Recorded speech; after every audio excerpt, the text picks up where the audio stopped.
ఒకప్పుడు చిన్న స్టార్టప్గా మొదలై 82,000 కోట్ల సామ్రాజ్యంగా ఎదిగింది. ప్రపంచవ్యాప్తంగా 2,800 పైగా స్టోర్స్, అందులోనూ మన భారతదేశంలో మాత్రమే 2,100కు పైగా స్టోర్స్ ఉన్నాయి.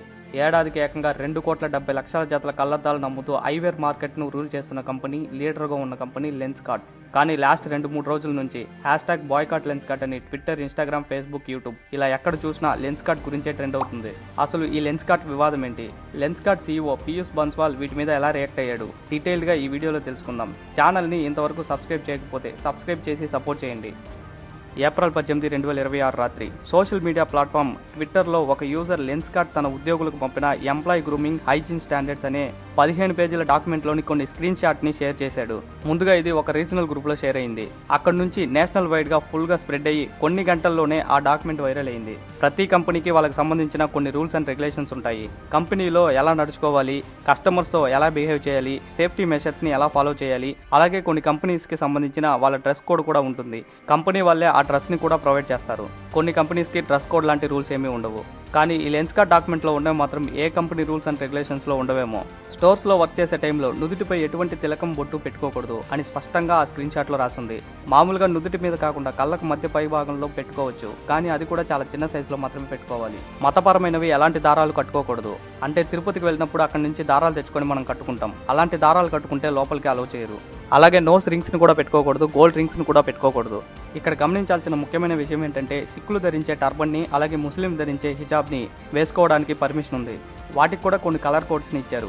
బ్లాక్ కలర్లో మాత్రమే వేసుకొని రావాలి. అలాగే మెడ వరకు మాత్రమే ఉండేటట్టు వేసుకోవాలి. ఇదే అసలు మంట పుట్టించింది. ఒక మతానికి మాత్రం మినహాయింపు ఇచ్చి, వాళ్ళు పాటించే వాటికి మాత్రం పర్మిషన్ ఇచ్చి మరొక మత సాంప్రదాయాలను ఎందుకు నిషేధిస్తున్నారు?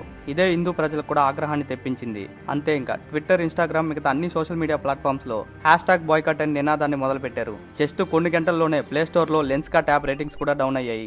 వేల మంది యూజర్స్ లెన్స్కార్ట్ యాప్ని అన్ఇన్స్టాల్ చేసి ఆ స్క్రీన్ షాట్ని సోషల్ మీడియాలో షేర్ చేశారు. అంతేకాకుండా లెన్స్కార్ట్ గ్లాసెస్ని కొనుక్కున్న వాళ్ళు ఆ గ్లాసెస్ని పగలగొట్టి లెన్స్కార్ట్ షాప్ ఎదురుగా ఉన్న డస్ట్బిన్లో వేస్తున్నారు. కొంతమంది అయితే లెన్స్కార్ట్ షాప్స్లోకి వెళ్ళి అక్కడ వర్క్ చేస్తున్న వాళ్ళకి బొట్లు కూడా పెడుతున్నారు. ఇలా ట్విట్టర్, ఇన్స్టాగ్రామ్ ఎక్కడ చూసినా లెన్స్కార్ట్ వివాదం పెద్దదవడంతో మొదట లెన్స్కార్ట్ PR టీం ఇది ఫేక్ డాక్యుమెంట్ అని నమ్మించడానికి ప్రయత్నించింది.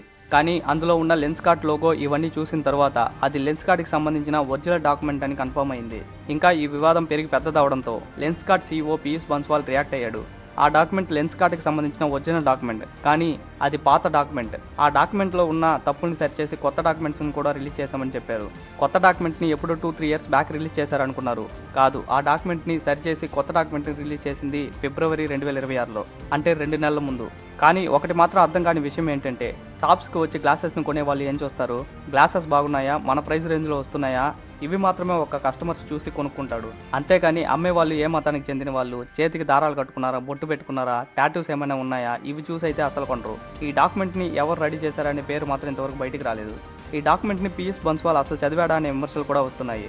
ప్రతి కంపెనీకి వాళ్ళకి సంబంధించిన సెపరేట్గా రూల్స్ అండ్ రెగ్యులేషన్స్ ఉంటాయి. కానీ ఇలాంటి రూల్స్ అండ్ రెగ్యులేషన్స్ మాత్రం ఏ కంపెనీకి ఉండవు. ఇలాగ రూల్స్ పెట్టడం వల్లే కొత్తగా కొన్ని వివాదాలు కూడా పుట్టుకొస్తాయి. లెన్స్కార్ట్ కంపెనీ డాక్యుమెంట్ మీద మీ అభిప్రాయాన్ని కూడా కమెంట్ సెక్షన్లో షేర్ చేయండి. నా ఎక్స్ప్లెనేషన్ నచ్చితే సబ్స్క్రైబ్ చేసి సపోర్ట్ చేయండి. Thank you for watching.